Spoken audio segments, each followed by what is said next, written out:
Welcome, sisters. Tonight's show is about the concept of freedom of religion and choosing the next president for the United States of America.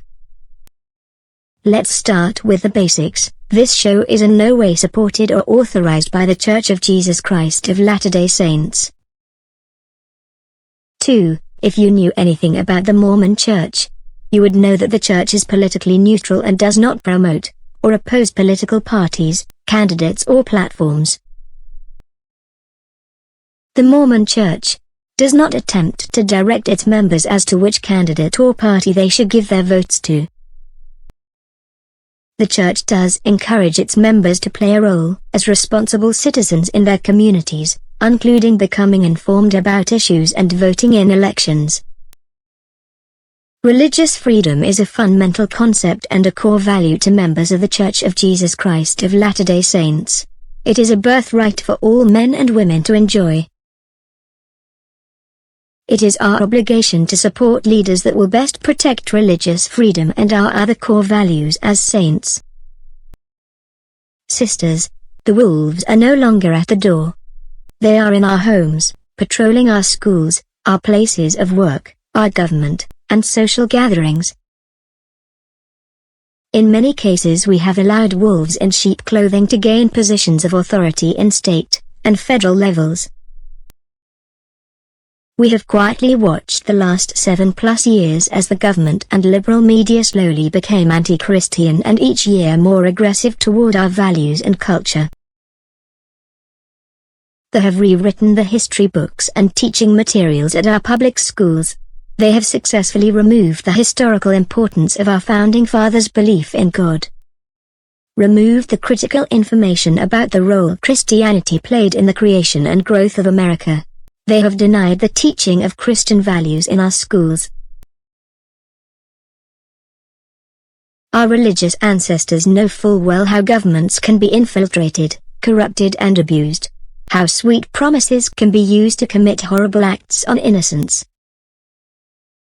We see today many people being removed from places of employment, government positions, lawsuits because their religious views does not fit in with the political left. Where it is now not safe for state or federal employees to have the emblem of the United States flag on personal vehicles, locker room, schools or other government places. In one hand they scream equality, yet with the other they persecute, deny, imprison, trick and slander those that will not bend to their values. An Obama-appointed group, the Commission on Civil Rights, has released a report, Peaceful Coexistence, which considers religious liberty and religious freedom bad for America. The report even goes so far as to suggest Christians are the cause for inequality in America. Please search at mormonsroom.org for Interfaith Letter, the 12th of October 2016.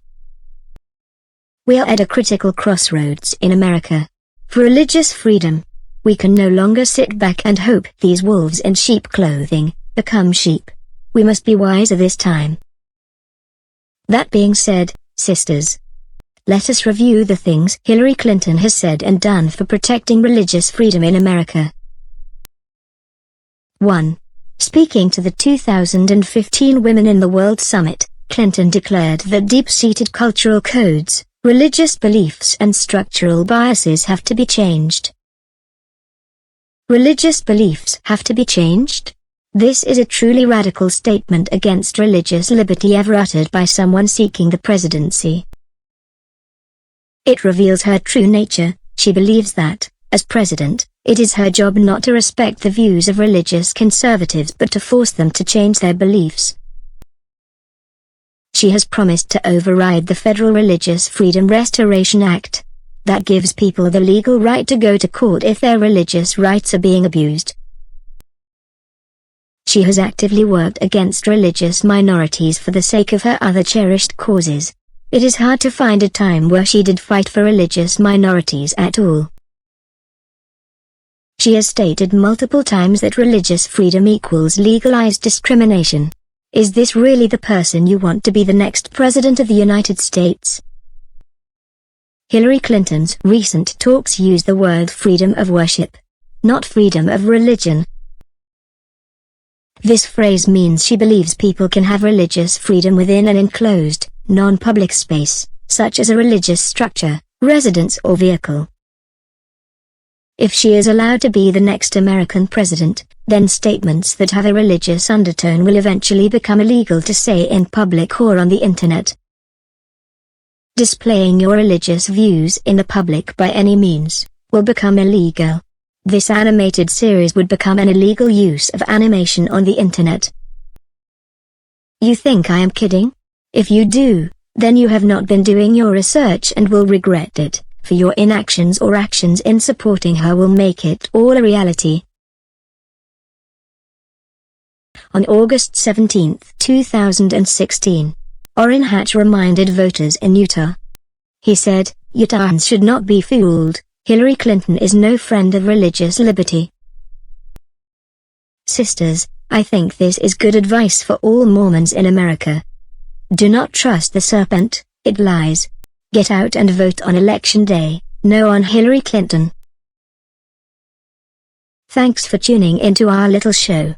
Please take time to vote, our country needs you. Yes, on religious freedom, means no for Hillary Clinton.